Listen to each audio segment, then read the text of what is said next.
Ladies and gentlemen, welcome. Hello. Today, we are going to be talking about what is hands down the most important content inside Raid Shadow Legends for players to be participating in.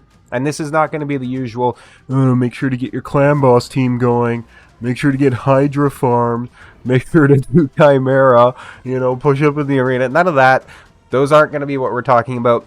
The content, I'll just hop straight into it. The content that we're talking about today is going to be Cursed City, and I'm going to be telling you exactly why this is hands down the most important content for players of all levels to be trying to push through and complete. That being said, real quick, in the description there's going to be links to my Discord, and if you want to hop in there, we're growing continuously. We have communities for Raid Shadow Legends, Watcher of Realms. If you play either of those games, you'll be right at home. Make sure to hop in. We're continuously kind of expanding as well, opening up, new text channels and whatnot, depending on what games are interesting at the time. But that being said, why is it so important? Why is City of Cintranos something that everybody should be farming? Well, this is multifaceted, and we're going to walk through some of the most crucial parts of it. So first of all, let's go ahead and take a look at probably the most notable reward that everybody's excited to get. That is a mythical champion that everybody can get for 100% free just by simply completing enough challenges within inside the City of Cintranos hard mode. So that's Carnage,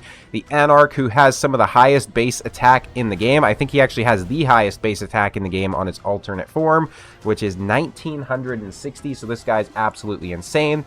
As you can see from the reviews, he's very strong basically everywhere. He's strong in PvE as well. I don't know why people are, rating him lowly. Well, actually I do. So the players who have him already are essentially just Kraken's, long-time players who have better options for other areas of the game. This guy is going to be absolutely ridiculous for your account no matter where you're using him, right? So first of all, point number one, you're getting one of the best damage-dealing champions inside the game. As you can see, I literally just completed it today. I now have him ready to collect. I'm going to be waiting for the Champion Chase tournament, the Ishiyama Fusion.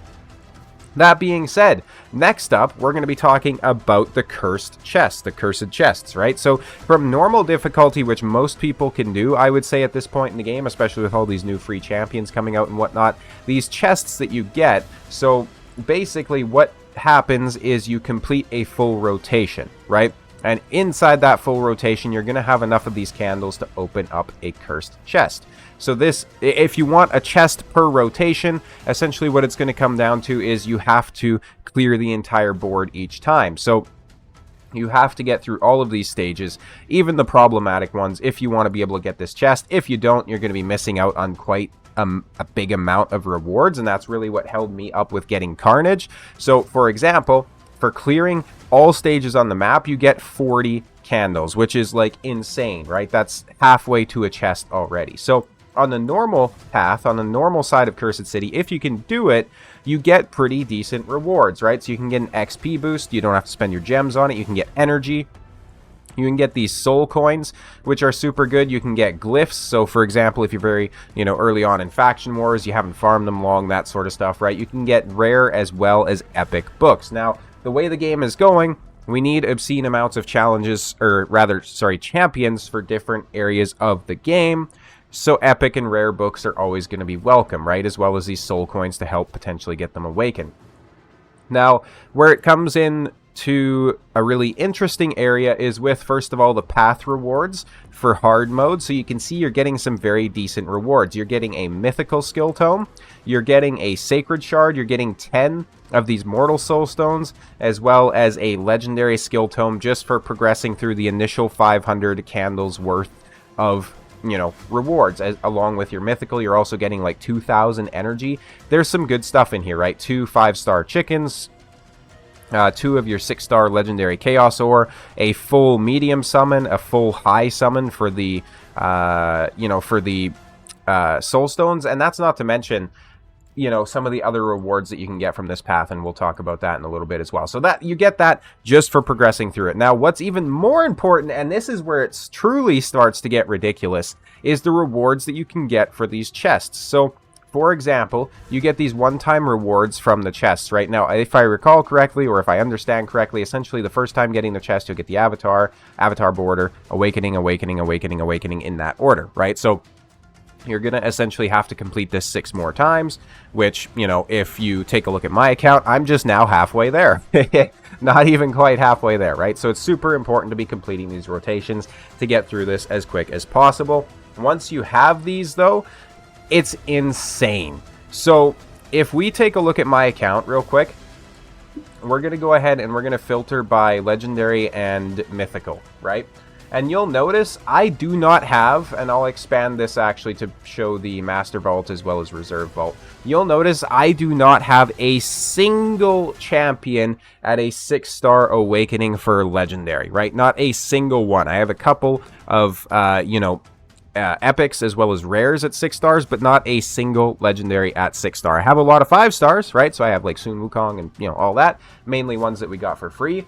I don't have a single mythical at 6-star. And I actually have 3 mythicals that are just not awakened at all. Because, people, I don't refinance my house to spend money on Raid Shadow Legends. Maybe I will someday, right? But, you know, there's a lot of spending that needs to happen if you're trying to get high awakenings for this. And why is that important? Well, let's go back to the Cursed City once again, and let's take a look at this. So when I first seen this released, I thought they were going to be giving us the 5-star soul for him. Same thing for Carnage, that is. Same thing as we would see with, like, you know, the Titan Paths or something like that. No, that is not the case. You can get all the way up to a 6-star soul for Carnage, 100% free, just by completing these rotations. Now, this is a little ways off in the distance for most players, myself included, but you can get a 6-star for one of the best mythicals inside the entire game, 100% free, no strings attached. That is insane. For me, this is probably, unless I get obscenely lucky, this is probably going to be my first 6-star of either legendary or mythical, right? Because the other resources just take so damn long to save up, right? This is absolutely insane. Having a 6-star soul on anyone is so strong. If you think about what you can do with this at the current state of the game, you can run a 6-star lightning cage on him, 6-star polymorph, right? It makes the blessings so much stronger, and it'll make him a very viable damage dealer for other areas of the game, right? So these rewards alone are so worth doing City of Centranos. Once you get these possible rewards from the chest too, right, you can actually start to farm mythical skill tomes, right, which is like really the only area to do it. You can start to farm chickens. You can start to farm mortal soul stones, eternal soul coins, legendary epic books, right? There's so much good stuff in here, as well as the superior oil as well. So that is part of it, right? Now let's go ahead and talk about some of the stage specific rewards. So obviously for, you know, Mr. Amius himself, when you come in here, you get a crap ton of accessories and gear that drop, most of which are going to be 6-star, a decent amount of which are going to be mythical, and more on the gear sets in a moment, right? You also get these remnant summons, which for most players are going to be one of the, you know, more likely ways to get a mythical champion, because you can farm these up. You can see I have 130 right now, so for each rotation that you beat Amius, so roughly once a month, you'll be able to get yourself a full 100 of them, which will give you a singular summon chance, which gives you a 2.5% chance of pulling a mythical. If we go ahead and compare that to a Primal Shard, Primal Shards have a 0.5% chance, so unless you're spending, it's a 5 times higher chance, right? Unless you're spending obscene amounts of money on Primal Shards, those are going to be your best ways to try and get mythicals, especially considering that there is technically a pity system to it as well. So that's very strong. Now, if we take a look at stage S17, the Tainted Pyro, this guy is so incredibly important to be farming on your accounts, and you can see some of the players from my clan already did it. Why is that? Well, he comes and drops you 1,000 of the Eternal Soul Coins every single rotation. It is hard to understate how impactful that is for your account. 1,000 equates to a full Eternal Soul Stone that you can get for 100% free every month if you're able to farm that content, right? This makes some of these Titan events so much easier to do. This makes it actually possible to start to get better awakenings, because when you pull one of these, you're guaranteeing yourself at worst a 5-star soul for a epic or higher champion, right? And you have a 25% chance of pulling a 6-star soul, and you have actually pretty decent rates on both the legendary and the mythical, right? So 30 and 10% respectively. This is so incredibly strong, and there's other rewards sprinkled around as well. So obviously you're getting gear sets from all the bosses. You get these soul stones sprinkled around. You get gear, free gear removal. You get energy. You get oils, right? There's so many good things in here, as well as additional remnant summons, more energy. There's so many goodies just sprinkled all around here. And it gets better, people. It gets better than that. What do you get from Cintranos apart from the champions? You get, without question, right? This is not up for debate. This is not an opinion piece. This is not fake news. This is what it is. You get the best speed set in the entire game if you're not able to guarantee that you go first every single battle, right? For 99% of players, this is going to be the best speed set inside the entire game in the way of supersonic, especially for PvP, and especially now that we have hard mode faction wars coming out, and some of the speeds look to be absolutely ridiculous on that, right? Over 300 speed on some of these champions. Supersonic is the gear set in the game that you want, that you should be leveling, and that you should be reworking, because at a simple 4-piece, it's going to boost the wearer's turn meter whenever an enemy receives a buff, any buff, right? So if we take, for example, my Fabian, he's built out inside a 4-piece, well, actually technically a 5-piece supersonic along with a 4-piece stone skin.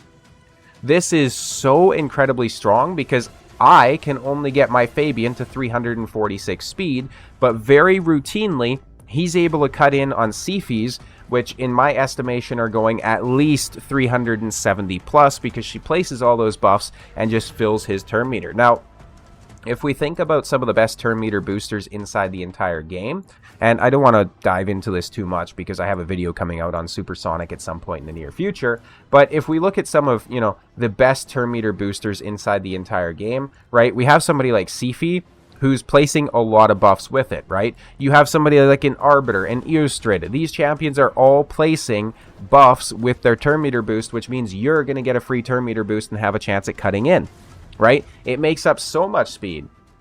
So for example, those Siphis going at 370, I'm making up the equivalent of like 24 speed that I just couldn't build on my champion, which then allows me to focus more on things like accuracy, things like HP, resistance, stone skin, right? Instead of just focusing on solely speed. It is so incredibly strong.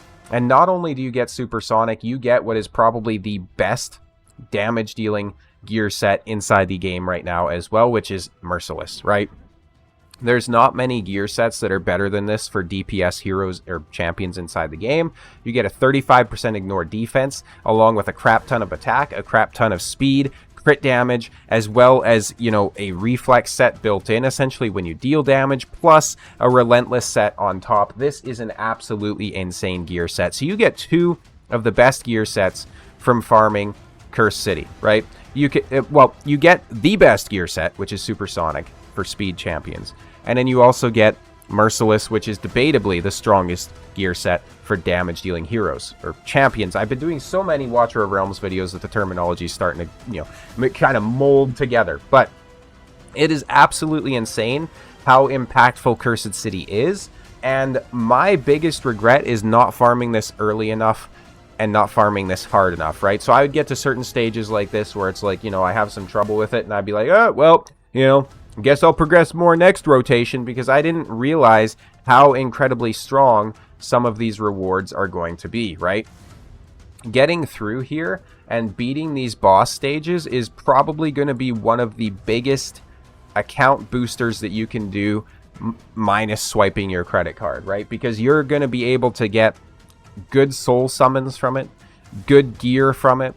You're going to be able to get the mythical charms, which are going to allow you to come in here and have a chance to craft mythical gear from any set, right? So if you want mythical perception pieces, that's how you get it. You want mythical frostbite, guardian, lethal, instinct, bolster, defiant, righteous, or slayer pieces, City of Cintranos is how you get it, right? It is such an incredibly useful piece of content, and everybody should absolutely make sure that they are farming it as much as possible.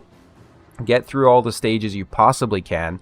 Once you've beaten all the stages you can on hard, switch over to normal for that rotation, push through all the stages you possibly can. It is so worth it, ladies and gentlemen. That being said, though, let me know down in the comments if you have Carnage or if you are close and how far away you are. I'd be curious to hear about that. Thank you all so much for watching, and I'll see you next time.